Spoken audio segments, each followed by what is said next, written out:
Jatend piny Kenya William Ruto nobagoromo gi moheo ji gana bich mawuok e kanisa mar Friends morega Quakers e kar jot mare ma Nairobi. E kindeno jatend piny Kenya William Ruto tiyo kod thuolono mar siro paro mar twak ewi lek mar piny Kenya mar higa 2060. Magi biro e kinde ma siasa osebedo mathoth ewi paro mar twak makamano. Steve Biko nigi ler mathoth. Ne en okinyi mopong' kod tich maka kod kache kar jot mar jatend piny. Okinyi ma kawuono ka jodini ma Friends mathoth wuok e kaunti ma Vihiga kod Trans Nzoia nowendo jatend piny William Ruto. Jatend piny notiyo kod thuolono mar ywayo lwedo kawuok kuom oganda Baluya to kod siro paro mar lek mar piny Kenya kachopo higa 2060. Lazima tuketi chini tukubaliane vile tutajenga barabara, vile tutaunganisha stima, vile tutapanga ajira ya watoto wetu, tuwe na mpango ya miaka 20-25, tukubaliane ya kwamba hii ndio hatua tutafuatilia.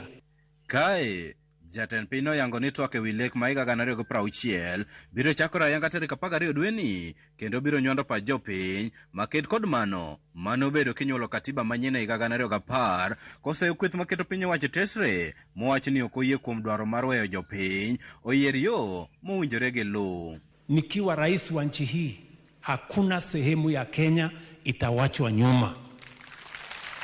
Mambo ya siasa ya chuki na ukabila na ubaguzi tunazima. Unajua kuna watu wengine wako na madharau, wanasema ati wananchi hawawezi kuja kusema chochote. Kwani wananchi si nyinyi ndio mlipanga katiba? Kupanga maendeleo ndio itawashinda?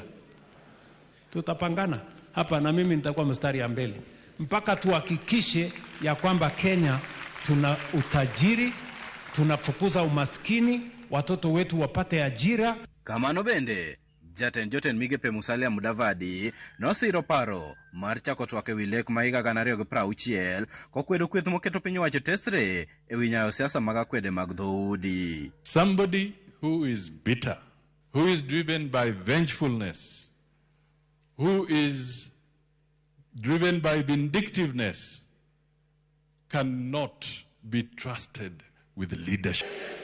Korka korgi, jotend dini mar Friends nokwedo kweth mar josiasa matiyo marach gi rowere e nyayo tulo rombe mag siasa kagikwayo kwe kinde siasa. Kama kanisa la Marafiki tunaomba kwamba hata wanasiasa mahala wako watulize boli. Bwana Yesu asifiwe.